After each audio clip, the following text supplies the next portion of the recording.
Hello. Now we're going to do the Eden raids, or at least the dialogue up to the second Eden raids, while I wait for my grandpa to get here. Then I'll probably stop streaming for the day. But I may get him, like, late night streaming. Who knows? She can't have gone far, especially not in those heels.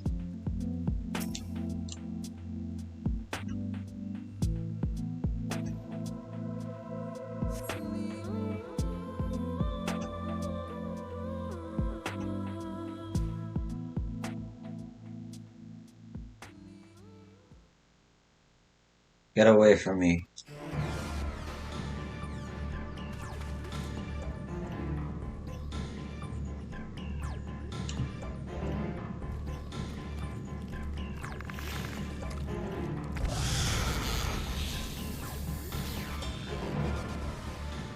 Gaia. Gaia.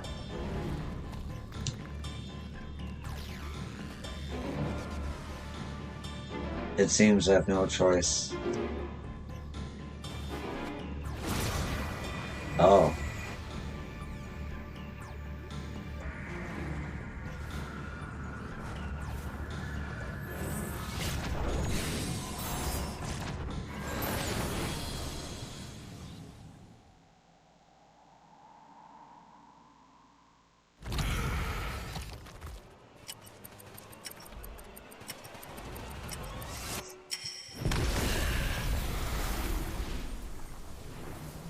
That was cool.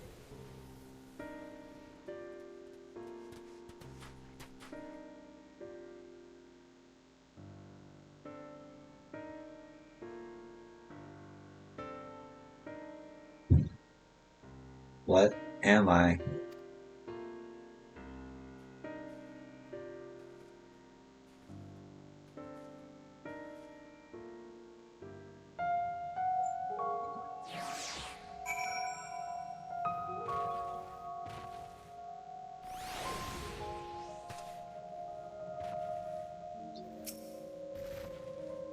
I'm not entirely sure what I just witnessed, but I'm glad she's unharmed.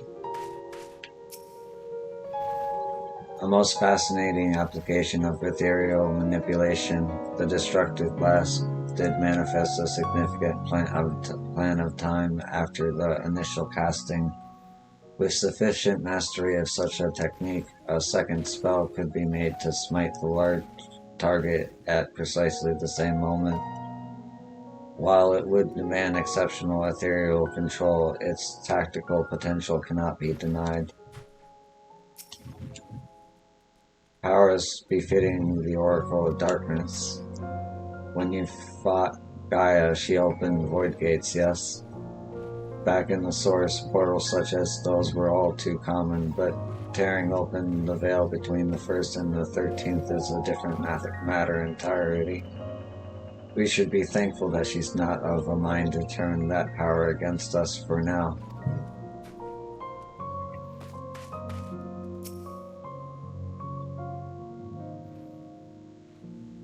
One sec, I'll be right back.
What are you all gawping at?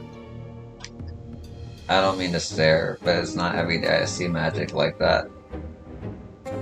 So this is the power of the fairy you spoke of.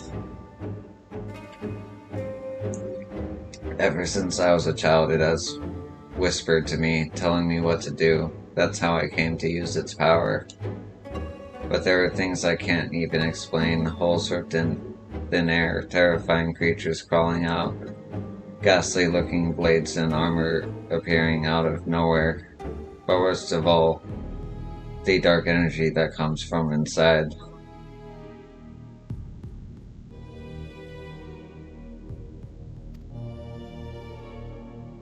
This power, it feels as though it's only flowing through me and never truly mine. Even now, when it answers my call, it always takes a few moments for the spells to work. So, in summary, you don't have control over the magic. Well, it's not as if I've ever tried to control it. I haven't made a habit of fighting wild beasts. Unfortunately, it's part and parcel of traveling through Armorag. And while I understand that you want answers, you're not going to find them unprepared as you are. But if your heart is set on this, then we will help you. Rain, think about what you're saying. You're seriously considering taking Gaia to see Eden? There's no telling what might happen if she loses control again. The safest option is for her to stay away until her work is done. Somewhere we can keep an eye on her. You must realize it's for her own good.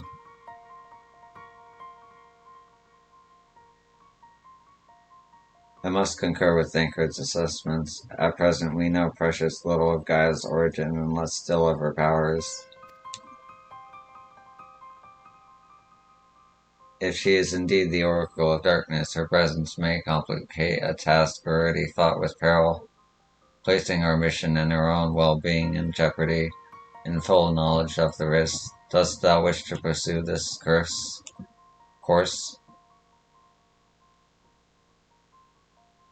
I do. It wasn't so long ago that I was living in isolation, being held against my will. Maybe the people keeping an eye on me thought that was for my own good, too. But if we shut Gaia away from for our own convenience, we're no better than Valkyrie and Ratchet.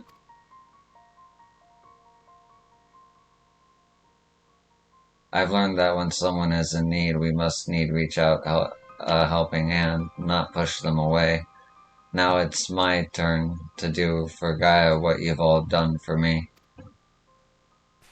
Even knowing the danger that lies ahead, I won't choose the easy way out. This is the path I've chosen. Is that good enough for you?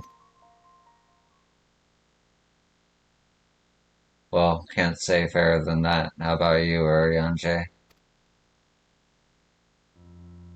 The light of thy spirit doth burn bright. Mine apologies, my dear, but we felt necessary to test thy resolve. Let it suffice it to say thou hast left no room for doubt. For what it's worth, Green, I never doubted you, but make no mistake, the danger that Urianger and I spoke of is all too real. If you're prepared to go through with this, we'll be right there beside you. That means a lot to me. Thank you. I couldn't care less who I traveled with, but if we're going to go, then let's get going already. There's supposed to be some sort of craft waiting at the southern watchtower, yes? Come along then, and don't fall behind.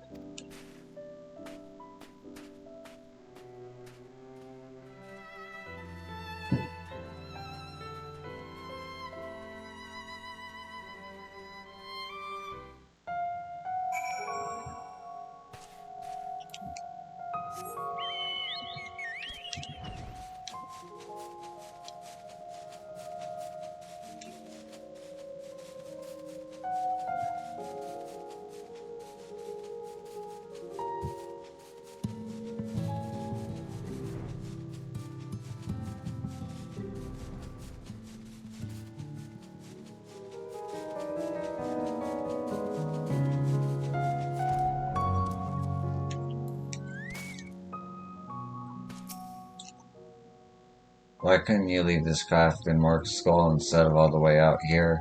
Actually, don't bother explaining. Whatever the reason is, I'm sure it's something frightfully uninteresting. Let's be about it, shall we? Of course, I'm worried about what may happen when Gaia gets close to Eden. We'll keep a close eye on her, make sure she's alright. Though our circumstances hath changed, our mission most assuredly hath not.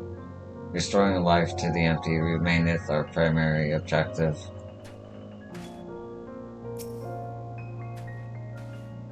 It might be a bit of a tight squeeze with 5 of us, but we'll manage. Perhaps Urianger can sit atop our luggage.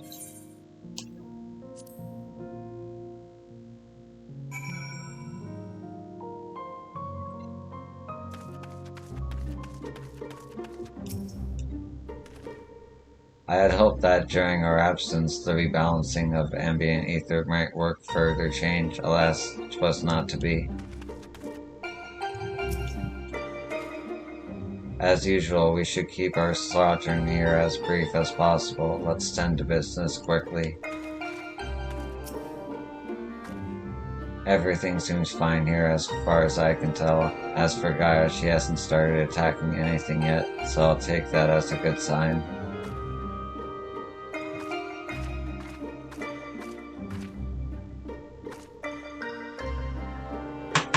One moment.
So there it is.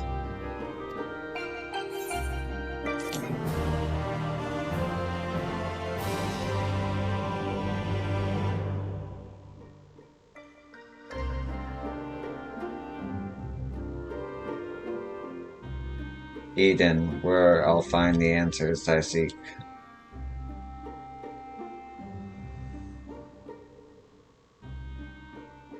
The bringer of flood, the first sin eater, would lend me my past or my future. Bringer of the flood, the first sin eater. What awaited on the path ahead, I couldn't say, but I had no choice but to take the first step. Inner monologue like Squall. That's cool.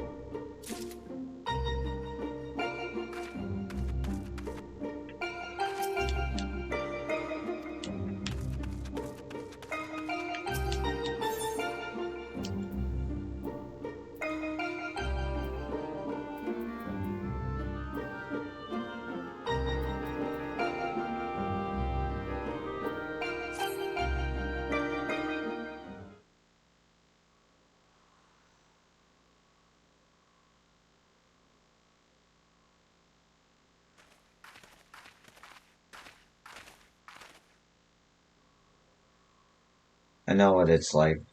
It was the same for me. But I was lucky because Thancred freed me from Yolmor, and I had a chance to see the world. More importantly, though, I met all kinds of people, and they taught me not to live in another shadow, but to be myself. Maybe one day you'll have the chance to. Said your piece, have you? One day? What's that supposed to mean? I don't know how the great oracle of light sees such things. But for someone like me who's known life in Yulmore, there was no tomorrow, there was no future, only the here and the now. And while we waste time on these meaningless conversations, I feel each moment of my life slipping away. Time, it won't wait, not for me, not for anyone. I don't know how much longer I can hold on to who I am. I'm sorry, Gaia. Gaia, that probably is not even my real name. It isn't? When Thancred asked me my name, I couldn't remember.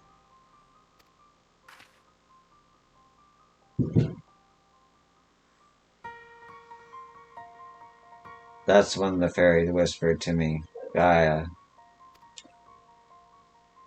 But if you grew up in Yulmore, surely someone there must know who you are. Everyone I once knew had either disappeared or had been turned into sin eaters. Those whose faces and names I still remember, that is. In the end, we found not a single person who so much as recognized me. As far as I can recall, I've never been the most sociable person, but still. Well, even if your real name, it's not your real name. I think Gaia sounds lovely. If you're happy with it, then that's what I'll call you. And if you're willing, instead of the Oracle of Light, please call me Reen. It's not the name I was born with. That's long forgotten now. But the one the people who I consider family gave to me. Is that so? Well, as much as I'd like to keep this chatting, there's something that's bothering me. I thought the fairy would have reached the Eden in some way, but so far, nothing whatsoever. From what I gather, it wasn't until Eden started moving that I started appearing out of the blue. Perhaps if you were to actually try flying somewhere, the fairy might break its silence. If you've got elements to restore whatever it is, why don't you hurry up and get it over with? You do need to learn some manners. And you need to stop wasting my time.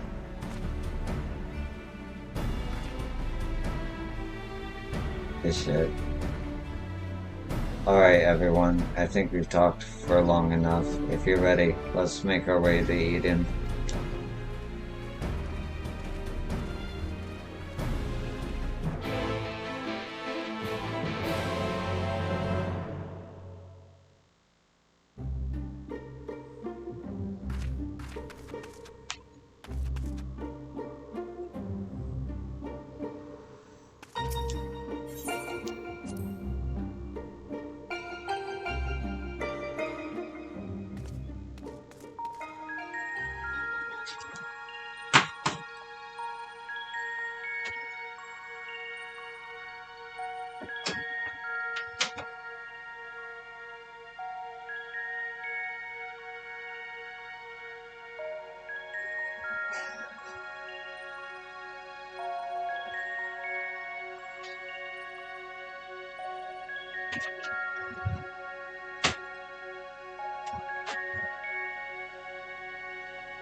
Okay.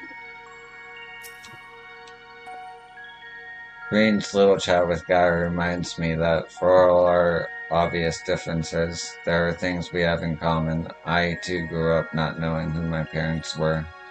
The day Louis Suave gave me a surname Waters was one I'll never forget.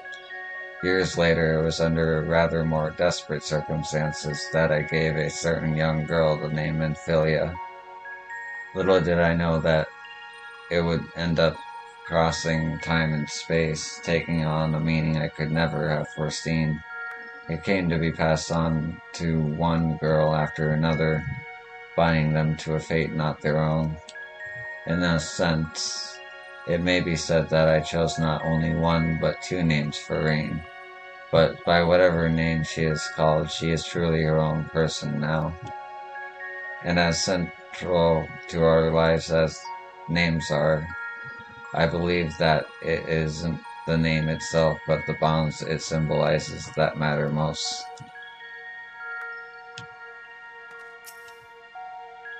I've done some reading about the land swallowed up in the flood, but it's no easy task to find locations with a dominant element. I'm glad we have Urianger to point us in the right direction. My memories, I think they're slowly coming back to me. My mother's father would constantly blather on about how the flood of light could return to end the world when we least expect it, and that we should live each day as though it were our last. They would often say, "I wish the moment would last forever."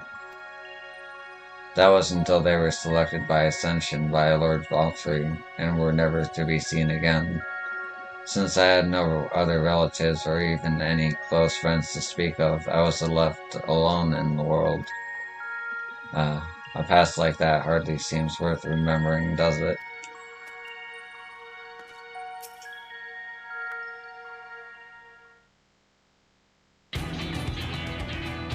Following the initial changes wrought by the release of water and earth, the empty have displayed no further signs of alteration.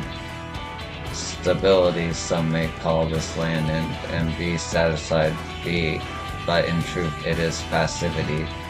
A passivity stemming from light's ever-persuasive presence.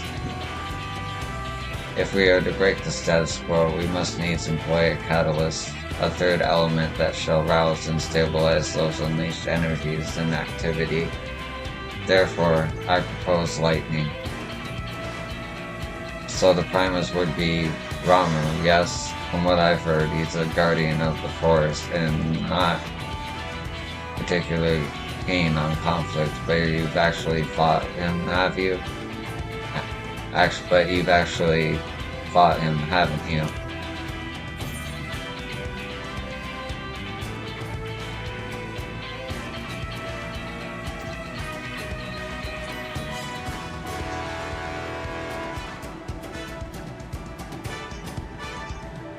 I wonder if the Sylphs had anything to do with that. I hear they can be quite mischievous, much like the pixies of Ilmeg. I'm glad to see our lessons have paid off. Well, it's like you say, if we want to call forth an accurate representation of the primal, I should picture it in my mind as clearly as possible. At the very least, it's worth a try, but the rest is up to you, yo.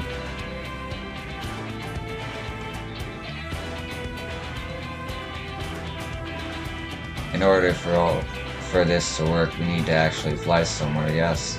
So rather than sitting in one spot while you exchange antidotes, why don't you get this blasted thing moving first? One must admit, the suggestion is not without merit. Green, might I suggest the Grandorf Thunder Plains as our next location? These plains, it is writ, were perpetually blanketed in storm clouds. The only source of illumination, these ceaseless barriers of lightning, the ambient ether that lingereth there shall provide ideal conditions for the summoning. Then that's where we're heading. Come on, Eden, we've got a job to do.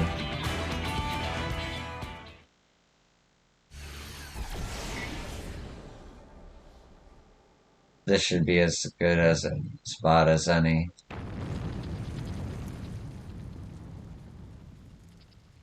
Alright, yo, whatever you say. Whenever you're ready. Whenever you're ready. There we go. That's the right one.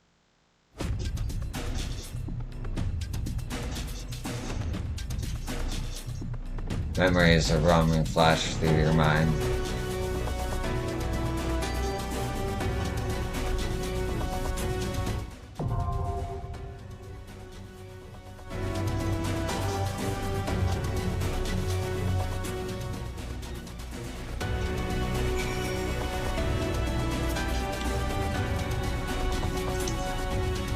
The area is saturated with lightning aspected aether. This I am able to confirm. In addition to the primal, be thou wary of stray bolts that may occur as a result of our activity. Even if Reen has done a good job of memorizing my description of Ramuh, it will likely make little difference to how he manifests. After all, it's your memories that shape the summoning, not hers.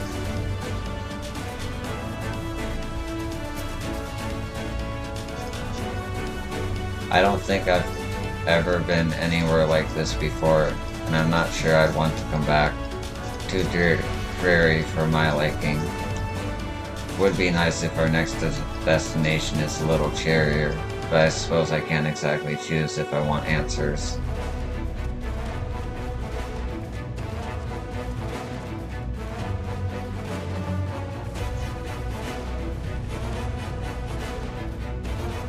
Okay, so I can't act. Waiting for Grandpa. Alright. What else can I do?